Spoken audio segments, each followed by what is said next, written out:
అప్పుల బాధలు వెంటాడుతున్నాయా? అయితే 6 JVR వారి జాతిరత్నాలు ధరించండి. అందరికీ నమస్కారం. నేను మీ కట్టా కార్తీక్. ఇన్నాళ్ళు రష్యా ఉక్రెయిన్ యుద్ధాన్ని చూసాం. ఇరాన్ ఇజ్రాయిల్ యుద్ధాన్ని చూస్తూ ఉన్నాం.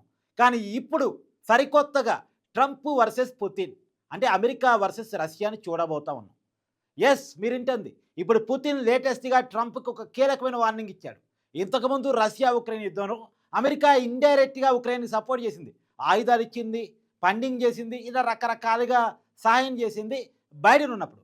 ట్రంప్ వచ్చిన తర్వాత రష్యా ఉక్రెయిన్ యుద్ధాన్ని ముగించాలని చెప్పేసి భావించాడు. పుతిన్తో మాట్లాడాడు. ఉక్రెయిన్ రష్యా యుద్ధాన్ని ఆపబోతున్నానని ఓపెన్గా ప్రకటన చేశాడు. మన భారత్ పాక్ యుద్ధం జరిగినప్పుడు నేనే ఆపానని కూడా ప్రకటన చేశాడు. ఇలా రకరకాల ప్రకటనతో ట్రంప్ ఎప్పుడూ కూడా వార్తల్లో ఉంటూ ఉన్నాడు. ఇరాన్ ఇజ్రాయిల్ యుద్ధంలో మాత్రం ట్రంప్ వైఖరి కొంత భిన్నంగా ఉంది. అంటే గతంలో పుతిన్ చెప్తున్న మాటల ప్రకారం ఇరాన్ నన్ను తప్పుగా అర్థం చేసుకుంటుంది, ఇరాన్తో నాకు సంధిని కుదిరించానని ట్రంప్ పుతిన్ అడిగాడంట. సరే, మీ తరపున నేను మాట్లాడతాను ఇరాన్తో అని చెప్పేసి పుతిన్ అన్నాడంట. కానీ ఇరాన్తో మాట్లాడే క్రమంలోనే ట్రంప్ ఇరాన్ని రెచ్చగొట్టారా, ఇరాన్ ఇజ్రాయిల్ యుద్ధం జరుగుతున్నటువంటి సమయంలో మీరు బేషరతుగా ఇజ్రాయిల్కి లొంగిపోండి అని చెప్పేసి ఇరాన్కి వార్నింగ్ ఇవ్వటం, ఇరాన్ సుప్రీం ఎక్కడున్నారో మాకు తెలుసు, కావాలంటే వెతికి పట్టుకొని చంపేయగలమని చెప్పేసి ట్రంప్ ప్రకటన ఎప్పుడైతే చేశాడో, తర్వాత ఇరాన్లో అండర్ గ్రౌండ్లో ఉన్నటువంటి అణ్వాయుధాలకు సంబంధించినటువంటి పరికరాన్ని, బాంబింగ్స్ని పేరు చేసే కెపాసిటీ మా దగ్గర మాత్రం ఉంది, మేము రంగంలో దిగుతామని చెప్పేసి ట్రంప్ చేసిన వార్నింగుల మీద రష్యా అధ్యక్షుడు పుతిన్ వచ్చాడు. అంటే వాస్తవానికి యుద్ధాన్ని ముగించడానికి మీరు ప్రయత్నించాలి. మీరు ఇన్నాళ్ళు ఏం చెప్తూ వచ్చారు? రష్యా ఉక్రెయిన్ యుద్ధాన్ని మధ్య నేను ఆపుతాను, భారత్ పాక్ మధ్య యుద్ధాన్ని నేనే ఆపాను, తర్వాత ఇక్కడ ఇరాన్ ఇజ్రాయిల్ మధ్య యుద్ధాన్ని కూడా ఆపుతానని మొదట ప్రకటన చేశారు. కానీ మీరు ఇప్పుడు ఏం చేస్తున్నారు? ఇరాన్ని లొంగిపోమంటున్నారు, ఇరాన్ని ధ్వంసం చేస్తా అంటున్నారు, ఇరాన్ సుప్రీం చంపుతా అంటున్నారు. ఇండైరెక్ట్గా డైరెక్ట్గానే ఈసారి ఇజ్రాయిల్కి సపోర్ట్ చేయడానికి మీరు సిద్ధపడుతున్నారు. మీ ద్వంద్వ వైఖరి మాకు నచ్చలేదు. మీరు కనుక ఇరాన్కి వ్యతిరేకంగా యుద్ధంలోకి వస్తే, డైరెక్ట్గా యుద్ధంలోకి వస్తే, మీకు వ్యతిరేకంగా ఇరాన్కి సపోర్ట్గా మేము కూడా యుద్ధంలోకి వస్తామని చెప్పేసి పుతిన్ వార్నింగ్ ఇవ్వటం జరిగింది. పుతిన్ కేవలం ట్రంప్కు వార్నింగ్ ఇవ్వటమే మాత్రమే కాదు, చైనా అధ్యక్షుడు జిన్పింగ్తో కూడా మాట్లాడాడు. మనం కలిసి వెళదాం, ఇరాన్కి సపోర్ట్గా వెళదామని. నిజానికి ఇరాన్కి సపోర్ట్గా ఇప్పటికే చైనా వెళ్తూ ఉంది. చైనా ఇప్పటికే ఇరాన్కి ఆయుధాలు సప్లై చేస్తూ ఉంది. గత 2-3 రోజులుగా ఇప్పటికే చైనాకు సంబంధించిన ఆయుధాల డంపింగ్ ఇరాన్కి పోయినట్టు వార్తలు ఇంటర్నేషనల్ మీడియా కథనాల్లో వస్తూ ఉన్నాయి. పెద్ద ఎత్తున ఆయుధాల సప్లైకి చైనా పూనుకున్నట్టు. మొదట్లో ఇరాన్ ఇజ్రాయిల్ యుద్ధంలోకి చైనా పూసుకోవాలని అనుకోకపోయినప్పుడు కూడా అమెరికా ఎప్పుడైతే దూరుతుంది అనేటువంటి వార్తలు వచ్చాయో, ట్రంప్ ఎప్పుడైతే కొద్దిగా దూకుడు వ్యాఖ్యలు చేశారో, వెంటనే చైనా రంగంలో దిగి ఇరాన్కి సపోర్ట్గా ఆయుధాలు సప్లై చేస్తున్నట్టు తెలుస్తూ ఉంది. ఇప్పుడు ఇరాన్ ఇజ్రాయిల్ యుద్ధం కాస్త ఇది ఒక ప్రపంచ యుద్ధంగా మారే అవకాశం ఉందా? గతంలో కూడా అనేక చర్చలు జరిగాయి. ఉక్రెయిన్ రష్యా యుద్ధంలో కూడా ఉక్రెయిన్ సపోర్ట్గా కనుక నాటో వస్తే, డైరెక్ట్గా వస్తే, అప్పుడు రష్యాకి సపోర్ట్గా ఆల్రెడీ నార్త్ కొరియా ఉంది, చైనా కూడా వచ్చేటువంటి అవకాశం ఉంది. రష్యాకి సపోర్ట్గా చైనా, నార్త్ కొరియా లాంటి దేశాలు కనుక వస్తే, ఒకవేళ ఉక్రెయిన్కి సపోర్ట్గా నాటో సైన్యాలు అంటే యూరప్, అమెరికా సైన్యాలు కనుక డైరెక్ట్గా రంగంలో దిగితే ఇది ఒక ప్రపంచ యుద్ధంగా మారేటువంటి అవకాశం ఉంది అనేటువంటిది చూసాం. కాకపోతే ఇప్పుడున్నటువంటి వాణిజ్య దౌత్య సంబంధాలు ఎవరు తెంచుకోవడం ఇష్టం లేక, ప్రపంచం మీద చూపించే ప్రభావం తెలుసు కాబట్టి, మొదటి ప్రపంచ యుద్ధం, రెండో ప్రపంచ యుద్ధం యొక్క గుణపాఠాలు ప్రపంచం ముందు ఉన్నాయి కాబట్టి ఏ దేశం కూడా డైరెక్ట్గా డేర్ చేసి యుద్ధంలోకి వచ్చేటువంటి పరిస్థితులు నిజానికి లేవు. ఇప్పుడు రష్యా ఉక్రెయిన్ యుద్ధాన్నే ముగించామని ప్రపంచం చెప్తా ఉంది. ఎందుకంటే 2002లో స్టార్ట్ అయింది, 3.5 సంవత్సరాలుగా నడుస్తూనే ఉంది. ఉక్రెయిన్ చాలా మేరకు నష్టపోయింది, రష్యాకు కూడా చాలా పెద్ద ఎత్తున నష్టం కలిగింది. 2 దేశాలు నష్టపోయినాయి. అంటే యుద్ధంలో ఒకరు గెలవచ్చు, ఒకరు ఓడొచ్చు టెక్నికల్గా, కానీ ఇద్దరూ చాలా పెద్ద ఎత్తున నష్టపోతారు. ఆ రకంగా చూసినప్పుడు ఇద్దరు ఓడిపోయినట్టే లెక్క. ఒకళ్ళు ఎక్కువ తక్కువ ఓడిపోయినట్టు, ఇంకొకరు తక్కువ ఓడిపోయినట్టు. ఒకళ్ళు గెలిచి ఇంట్లో ఏడుస్తారు, ఒకళ్ళు ఓడిపోయి రోడ్డు మీద ఏడుస్తారు. అంతే యుద్ధంలో జరిగేది. కాబట్టి యుద్ధం ఎవరికి మంచిది కాదు అని భారతదేశం లాంటి దేశాలు శాంతి సందేశాలు ప్రపంచానికి అందిస్తున్నప్పటికీ కూడా, దేశాల మధ్య ఉన్నటువంటి ప్రచ్ఛన్న యుద్ధం కానీ, రెచ్చగొట్టేతనం కానీ, ప్రపంచం మీద నాకు కావాలంటే నాకు కావాలి ఆధిపత్యం అనుకున్న తీరు కానీ, ఇది ఎప్పటికప్పుడు యుద్ధాన్ని ముందుకు తీసుకెళ్తూనే ఉంది. ఈ మధ్యకాలంలో ట్రంప్ వచ్చిన తర్వాత కొంత అతను అమెరికా వరకే ఆలోచిస్తాడు, ఆ గీతల వరకే ఆలోచిస్తాడు, ఇతర దేశాలు సపోర్ట్ చేసే విషయంలో కొంచెం వెనక ముందు ఆడతాడు అని చెప్పేసి మొదట్లో అనుకున్నారంతా. ఉక్రెయిన్ రష్యా విషయంలో అతను వైఖరి కూడా అలాగే తీసుకున్నాడు. మొదట్లో ఉక్రెయిన్కి గతంలో అమెరికా ఇచ్చిన సపోర్ట్ని కొంత నిలుపుదల చేశాడు.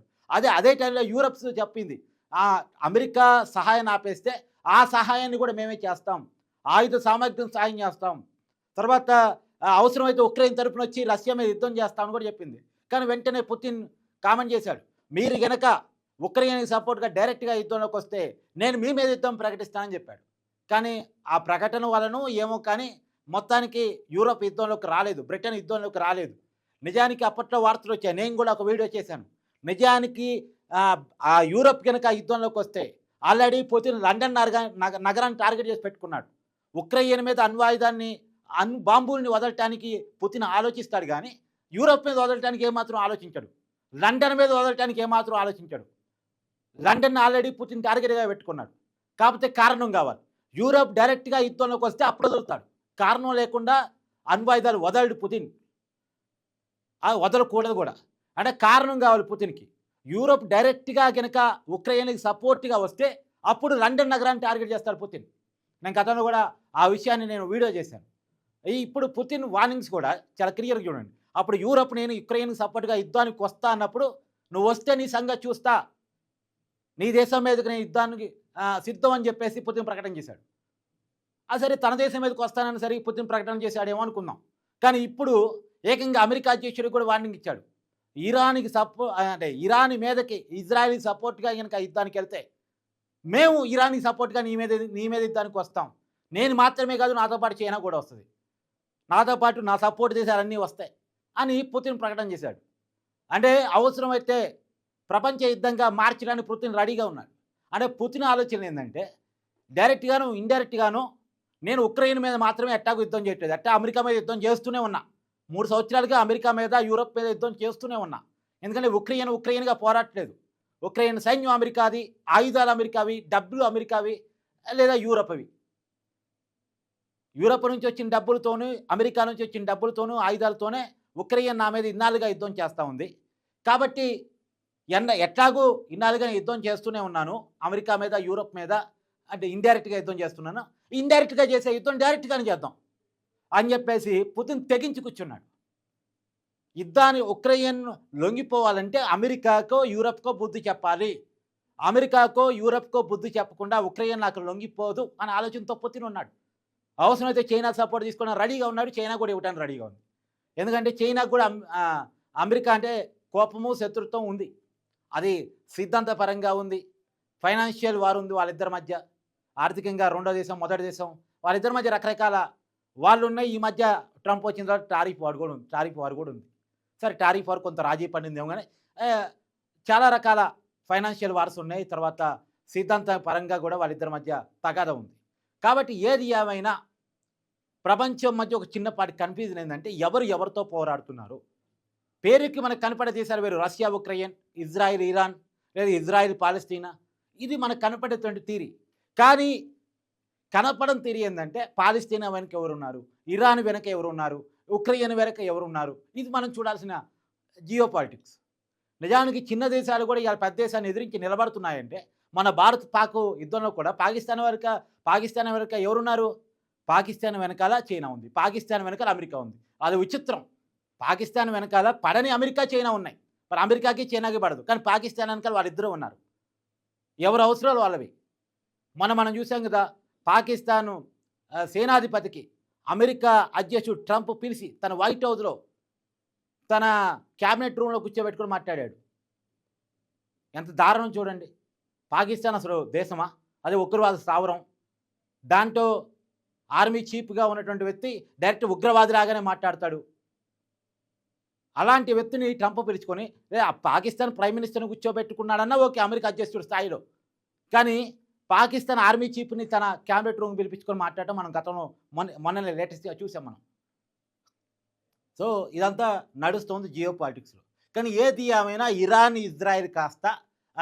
ఇజ్రాయిల్ వారు కాస్త విస్తరించి అది ప్రపంచ దేశాల మధ్య యుద్ధంగా మారేటువంటి అవకాశం ఉందా? ఇప్పుడే చైనాకు సంబంధించిన ఆయుధాల సామాగ్రి ఇరాన్కి పోయింది అనేటువంటి సమాచారం కావచ్చు, ఇజ్రాయిల్కి సపోర్ట్గా నేను రంగంలో దిగుతున్నాను అనే ట్రంప్ స్టేట్మెంట్ కావచ్చు, నువ్వు దిగితే నేను కూడా యుద్ధంలోకి దిగడానికి సిద్ధమని చెప్పేసి పుతిన్ చేసిన వ్యాఖ్యలు కావచ్చు, ఇవన్నీ కూడా ప్రపంచాన్ని ఒక గందరగోళంలో, ఒక భయానంలో నెట్టిపడేస్తున్నాయని చెప్పక తప్పదేమో.